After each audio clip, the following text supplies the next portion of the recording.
শুভেচ্ছা সবাইকে।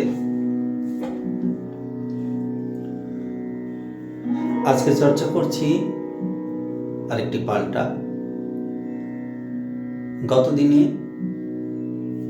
সা রে এই দুটো স্বর প্র্যাকটিস করেছি। আজকে প্র্যাকটিস করছি দুটো স্বর, কিন্তু একটু ভিন্ন রকম। আগের দিনে করেছি সা রে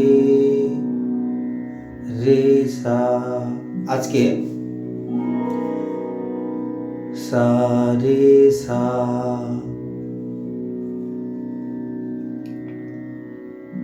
শোনাচ্ছি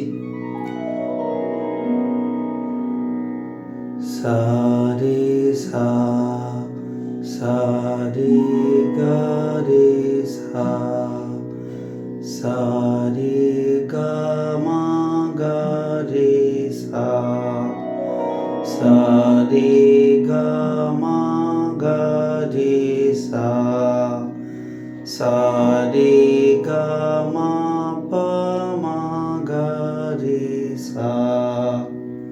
তো এরকম করে প্র্যাকটিস করা যেতে পারে। স্বরগুলোর সঙ্গে পরিচিত হওয়া এবং স্বরগুলোর প্রতি আনুগত্য প্রকাশ করা,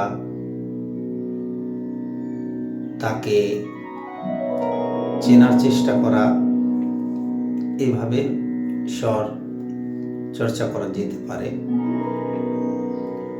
সা রে গা মা পা মা গা রে সা, সা রে গা মা পা ধা পা মা গা রে সা, সা রে গা মা পা ধা নি ধা পা মা গা রে সা, সা রে গা মা পা ধা নি সা, সা নি ধা পা মা গা রে সা। একই রকম করে আবার সা নি সা, সা নি ধা নি সা, সা নি ধা পা ধা নি সা, সা নি ধা পা মা পা ধা নি সা, সা নি ধা পা মা গা মা পা ধা নি সা, সা নি ধা পা মা গা রে গা মা পা ধা নি সা, সা নি ধা পা মা গা রে সা, সা রে গা মা পা ধা নি সা, সা নি ধা পা মা গা রে সা। এরকম করে সারেগামা করা যেতে পারে।